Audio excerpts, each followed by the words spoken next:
Good evening. It is truly an honor to address you tonight. I've had the great pleasure of knowing a number of Veritas families over the years, and through those relationships, I've come to know a Veritas education is a great treasure. As a member of the Arizona State Charter School Board, I can tell you that Veritas stands as witness in our nation to what is possible in public education. And this evening is a celebration of not only that witness, but of the real effect the right education can have upon the students. Class of 2010, tonight you join the privileged few who have been immersed in an education which was once seen as a pillar of Western civilization. And as such, the people you see before you this evening place a great hope in you. It is a hope which trusts, which believes you will live lives in service to the good, and in doing so will make the communities in which you live better than they are today.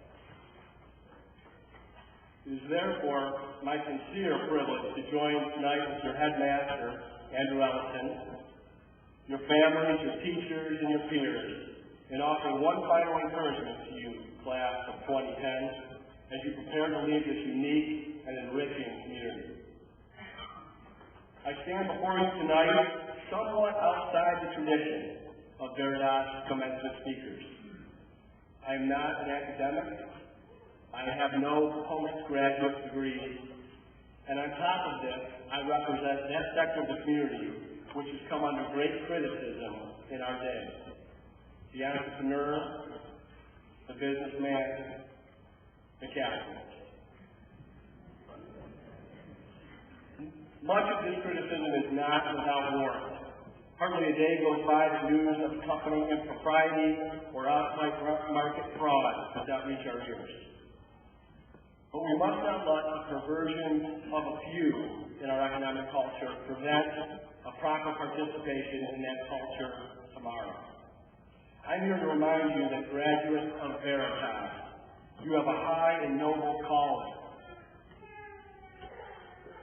And the world of business, economics, and commerce, and the market, yes, the free market, is always in need of high-minded, great-hearted men and women.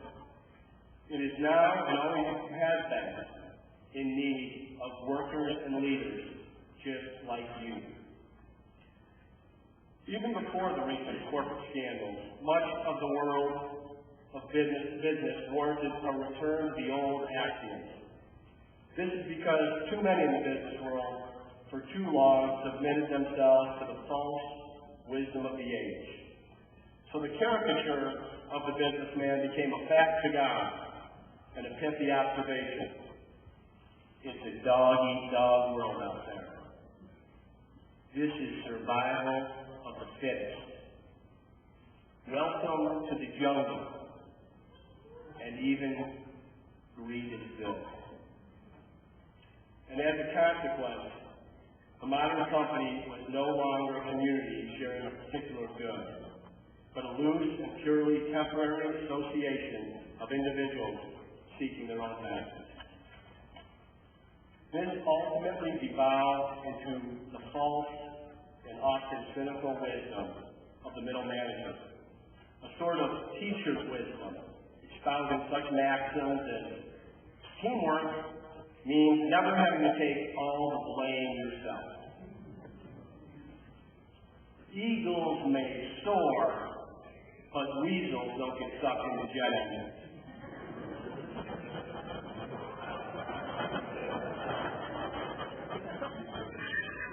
Do you want to talk to the boss or someone who really knows what's going on? And the last, which I think Mr. Twist has considered putting over the door to detention, until morale improves, the beatings will continue. In seriousness, the state of affairs is a tragedy. It is an injustice. Even though the nobility of business, of free trade, as well as the entrepreneur, is always at risk, of being lost in a sea of human failing and greed. It is not the law of business that greed must have the final say. The extent to which someone believes that in lust exposes how much they have forgotten about the true purpose of the market and its ability to lift mankind. And if we have a deficient view of business and the market, there is no doubt we will have a deficient view of the people in the market.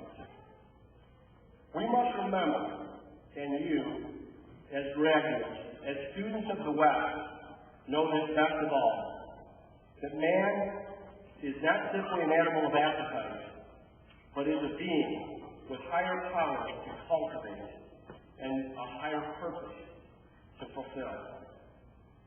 The market, then, is more than just that space which offers men and women the means of lifting themselves out of poverty. It certainly is that, but it is more. It is also a sacred space where we practice the creative arts, where we earn not only a material livelihood, but we act together for the sake of one another, for the true common good. As Carnegie might put it, we want to build,